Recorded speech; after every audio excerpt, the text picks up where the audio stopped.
नमस्कार दोस्तों, यदि आप भी भारतीय टीम और दक्षिण अफ्रीका के बीच खेले गए T20 सीरीज के तीसरे T20 मुकाबले को देखकर खुश हुए हैं तो हमारी इस वीडियो को एक लाइक जरूर कीजिएगा दोस्तों। आज की हमारी इस वीडियो का लाइक टारगेट सिर्फ 500 लाइक्स का है, तो हमारी इस वीडियो को दिल से लाइक जरूर करें दोस्तों।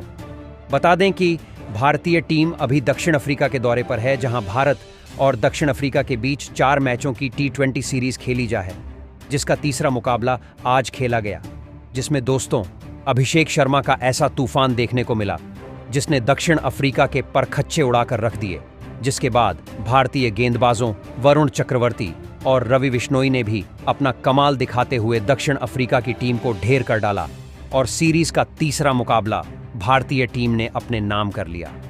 तो दोस्तों बताने जा रहे हैं आपको भारत और दक्षिण अफ्रीका के बीच खेले गए तीसरे T20 मुकाबले का पूरा रोमांचक हाईलाइट, जहां एक बार फिर से हमारे टीम इंडिया के बल्लेबाजों और गेंदबाजों ने मिलकर हमारी टीम इंडिया को दक्षिण अफ्रीका के खिलाफ जीत दिलाई है। लेकिन उससे पहले आपने अभी तक हमारे चैनल को सब्सक्राइब नहीं किया है तो सब्सक्राइब जरूर कर लें, क्रिकेट से जुड़ी ऐसी ही ताज़ा अपडेट पाते रहने के लिए। तो दोस्तों, जैसा कि आप जानते हैं कि भारत और दक्षिण अफ्रीका के बीच 4 मैचों की T20 सीरीज खेली जा रही है, जिसका तीसरा T20 मुकाबला सेंचुरियन के सुपर स्पोर्ट क्रिकेट स्टेडियम में खेला गया, जो कि बेहद ही रोमांचक मुकाबला था, जहां इस रोंगटे खड़े कर देने वाले महामुकाबले में जब टॉस फेंका गया तो सिक्का दक्षिण अफ्रीका के पक्ष में गिरा। जी दोस्तों, इस मुकाबले में दक्षिण अफ्रीका के कप्तान एडम मार्क्रम ने टॉस जीता और पहले गेंदबाजी करने का फैसला लिया और मेहमान भारतीय टीम को पहले बल्लेबाजी के लिए आमंत्रित किया था, जिसके बाद आज रनों की बारिश करने के इरादे से भारतीय टीम के 2 दिग्गज ओपनर बल्लेबाज मैदान में उतरे, जहां संजू सैमसन और अभिषेक शर्मा के कंधों पर आज के इस महामुकाबले में अपनी टीम को एक विस्फोटक ओपनिंग शुरुआत दिलाने की बहुत ही बड़ी जिम्मेदारी थी। और भारतीय टीम की इस ओपनिंग जोड़ी ने मैदान में उतरते से ही साउथ अफ्रीका की गेंदबाजी पर धमाकेदार बल्लेबाजी करना शुरू कर दिया। खास करके अभिषेक शर्मा ने मैदान में आते ही अपने बल्ले से लगातार बड़े शॉट खेलना शुरू कर दिया था, लेकिन उनका साथ दे रहे संजू सैमसन मैदान में ज्यादा देर तक नहीं टिक पाए और गेंदबाजी पर आए गेराल्ड कोटजे ने संजू सैमसन को एडन मार्क्रम के हाथों कैच आउट करवाकर पैवेलियन वापस लौटा दिया।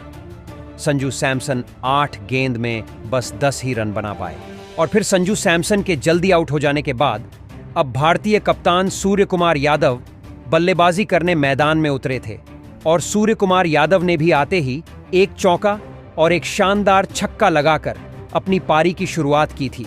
तो वही दूसरे छोर से शानदार फॉर्म में दिख रहे अभिषेक शर्मा साउथ अफ्रीका की गेंदबाजी पर लगातार चौके लगा रहे थे। अभिषेक शर्मा की इस लाजवाब बल्लेबाजी ने साउथ अफ्रीका के कप्तान एडन मार्क्रम के तक होश उड़ा दिए थे। कोई भी साउथ अफ्रीका का गेंदबाज अभिषेक शर्मा और सूर्य कुमार यादव की इस जोड़ी को नहीं रोक पा रहा था और फिर इसी बीच लाजवाब बल्लेबाजी कर रहे अभिषेक शर्मा ने 2 शानदार छक्के लगाते हुए अपना इस मुकाबले का धमाकेदार अर्धशतक पूरा कर लिया। तो वहीं उसके तुरंत बाद कप्तान सूर्य कुमार यादव के साथ अभिषेक शर्मा की 50 रनों की एक धमाकेदार साझेदारी भी पूरी हो चुकी थी। अब साउथ अफ्रीका की गेंदबाजी बैकफुट पर थी। कप्तान सूर्य कुमार यादव और अभिषेक शर्मा की यह साझेदारी अब 66 रनों की हो चुकी थी, लेकिन तभी गेंदबाजी पर आए पैट्रिक क्रूगर ने सेट हो चुके भारतीय कप्तान सूर्य कुमार यादव को एडम मार्क्रम के हाथों कैच आउट करवा दिया। सूर्य कुमार यादव 17 गेंद में 25 रन बनाकर आउट हो पवेलियन लौटे गए। साउथ अफ्रीका की गेंदबाजी को एक बड़ा विकेट एक महत्वपूर्ण मौके पर अब मिल चुका था। भारतीय टीम की यह खतरनाक साझेदारी अब टूट चुकी थी, लेकिन अब बल्लेबाजी के लिए आए तिलक वर्मा ने भी आते ही एक शानदार छक्का लगाकर अपना खाता खोला। तो वहीं दूसरे छोर पर सेट हो चुके अभिषेक शर्मा रुकने को तैयार नहीं थे और वह आसानी से साउथ अफ्रीका की गेंदबाजी पर बड़े शॉट खेल रहे थे। अब सभी की नजरें अभिषेक शर्मा के ऊपर टिकी हुई थीं, क्योंकि वह अपने एक और शतक के काफी नजदीक पहुंच चुके थे। अभिषेक शर्मा की बल्लेबाजी देखने लायक थी और नए बल्लेबाज तिलक वर्मा के साथ भी मिलकर अभिषेक शर्मा ने देखते ही देखते 50 रनों की साझेदारी पूरी करके दिखाई थी। अब साउथ अफ्रीका की गेंदबाजी बहुत ही ज्यादा दबाव में थी और तभी शानदार और अद्भुत बल्लेबाजी कर रहे अभिषेक शर्मा ने अपना शतक इस मुकाबले में पूरा करके दिखाया। सभी ने अभिषेक शर्मा की इस गजब की बल्लेबाजी के लिए खड़े होकर तालियां बजाई। लेकिन तभी दूसरे छोर पर सेट हो चुके तिलक वर्मा को केशव महाराज ने मार्को यानसेन के हाथों कैच आउट करवा दिया। तिलक वर्मा 18 गेंदों में 33 रन बनाकर आउट हो पवेलियन वापस लौट गए। तिलक वर्मा का यह विकेट साउथ अफ्रीका की गेंदबाजी के लिए एक बड़ी सफलता थी और अब बल्लेबाजी के लिए हार्दिक पांड्या को भेजा गया था। लेकिन तभी शतक लगाकर बल्लेबाजी कर रहे अभिषेक शर्मा को एडम मार्क्रम ने ट्रिस्टन स्ट्रबस के हाथों कैच आउट करवाकर पवेलियन वापस लौटा दिया। अभिषेक शर्मा 50 गेंदों में 108 रनों की हैरान करने वाली ऐतिहासिक पारी खेलकर आउट हो गए।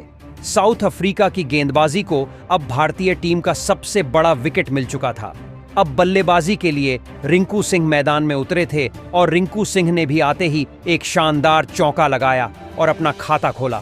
लेकिन तभी दूसरे छोर पर बल्लेबाजी कर रहे हार्दिक पांड्या को गेराल्ड कोएट्जी ने मार्को यानसेन के ही हाथों कैच आउट कर पवेलियन की राह दिखाई। हार्दिक पांड्या 6 गेंद में बस 2 रन बनाकर आउट हो गए।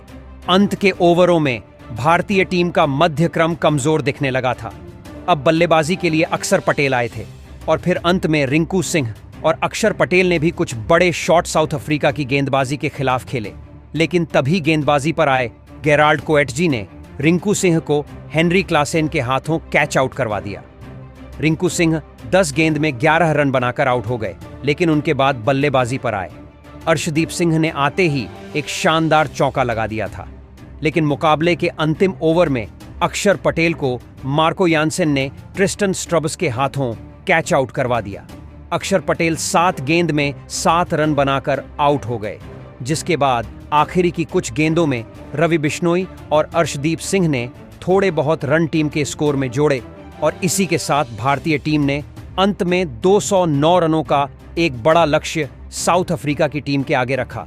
उसके बाद भारतीय टीम से मिले 210 रनों के विशाल लक्ष्य का पीछा करने साउथ अफ्रीका के 2 दिग्गज ओपनर बल्लेबाज मैदान में उतरे। रीजा हेंड्रिक्स और रायन रिकल्टन के कंधों पर इस महामुकाबले में अपनी टीम को एक शानदार ओपनिंग शुरुआत दिलाने की बहुत ही बड़ी जिम्मेदारी थी और पारी के पहले ही ओवर में रीजा हेंड्रिक्स ने अर्शदीप सिंह को 2 लगातार चौके लगा दिए थे।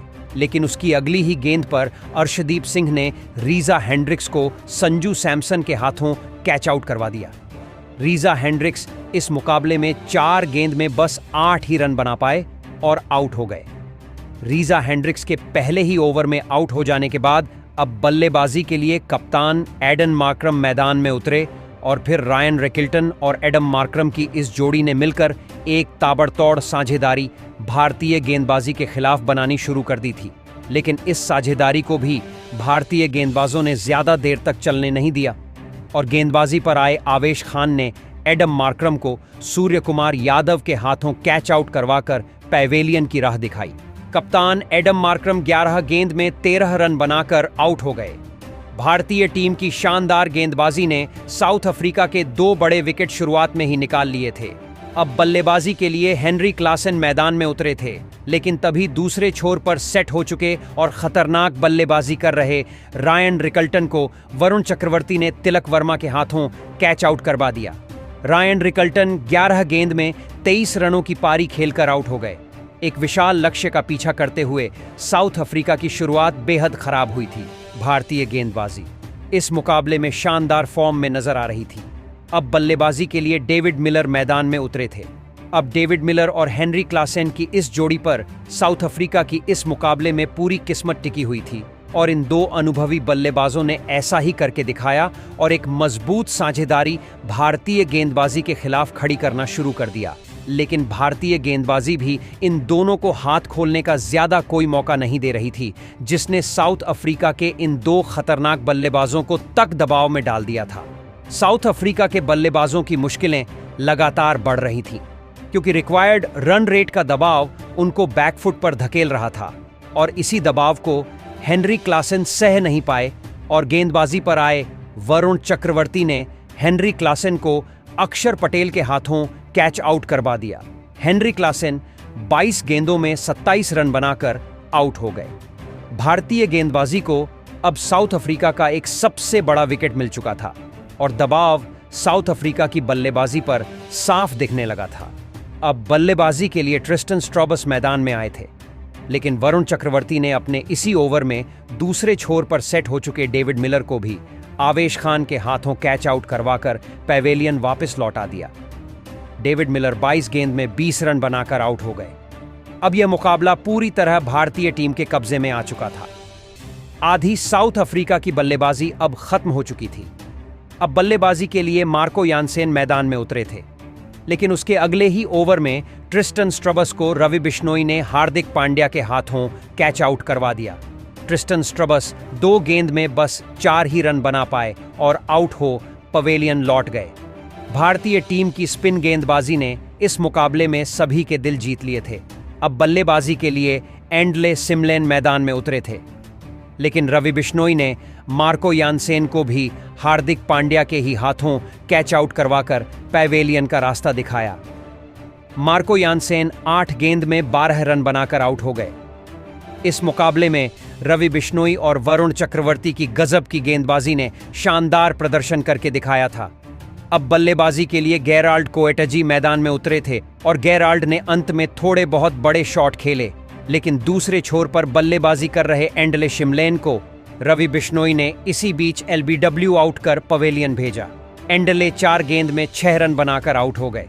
तो वहीं गेराल्ड कोएटजी को भी उनके तुरंत ही बाद रवि बिश्नोई ने अर्शदीप सिंह के हाथों कैच आउट करवाकर पैवेलियन वापस लौटा दिया।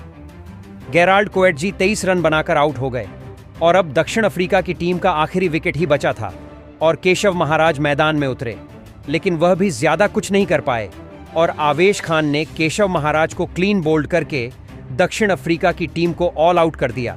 और इसी के साथ भारतीय टीम ने इस तीसरे T20 मुकाबले को 56 रनों के बड़े अंतर से अपने नाम करते हुए एक बड़ा कारनामा करके दिखाया। दोस्तों, इस मुकाबले में भारतीय टीम के असली हीरो साबित हुए अभिषेक शर्मा, जिन्होंने अंतर्राष्ट्रीय करियर में शतक लगाकर एक बड़ा कारनामा करके दिखाया।